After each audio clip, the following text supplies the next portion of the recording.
জাহান্নামের সবচেয়ে হালকা আযাব কি হবে শোনো, সবচেয়ে ভারী না হালকা?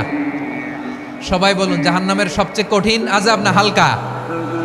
জাহান্নামের সবচাইতে হালকা আযাব হলো ওই ব্যক্তির আযাব যার পায়ে দুটো জাহান্নামের আগুনের জুতা পুড়িয়ে দেয়া হবে। ওই আগুনের উত্তাপে তার মাথার মগজগুলো ভাতের মারের মতো টপ টপ টপ টপ করে বেয়ে বেয়ে পড়বে।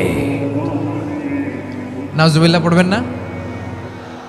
আচ্ছা প্রিয় সিলেট, আওয়াজ করে বলেন, এইটা যদি সবচেয়ে, জাহান্নামের ভেতরে লক্ষ লক্ষ কোটি কোটি কাফির মুশরিককে দেওয়ার পরেও জাহান্নাম বলবে হাল মিন মাজিদ, আরো আছে নাকি, আরো দাও।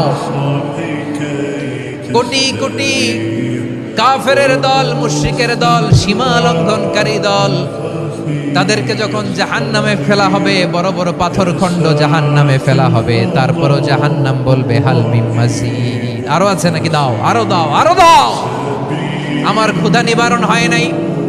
জাহান্নামে তো উত্তপ্ত হবে, জ্বলন্ত হবে, ভয়ঙ্কর হবে। জাহান্নামের এক অংশ আরেক অংশকে খেয়ে ফেলবে। আল্লাহু আকবার। ফেরেশতারাও টালমাটাল হয়ে যাবে। জাহান্নামের রক্ষী ফেরেশতারা কি করবে তারা নিজেরাও বুঝতে পারবে না।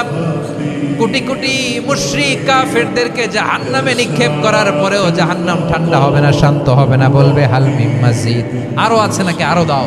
তখন আল্লাহ তাআলার কুদরতি পা জাহান্নামের ভেতরে ঢুকিয়ে দিবে। সুবহানাল্লাহ পড়তে পারলেন না মজা করে? কোনো কিছুতেই যখন জাহান্নামকে শান্ত করা যায় না, আল্লাহ তাআলা তার কুদরতি পা জাহান্নামে ঢুকিয়ে দিবেন। দেওয়ার সাথে সাথে জাহান্নাম থেকে আওয়াজ আসবে, কদ কদ বিইজ্জাতিকা ওয়া বিকদরিক, আল্লাহ বিইজ্জাতিকা ওয়া বিকারামিক, আল্লাহ আপনার ইজ্জতের কসম, যথেষ্ট হয়েছে, এনাফ এনাফ, আর লাগবে না। সুবহানাল্লাহ বলেন।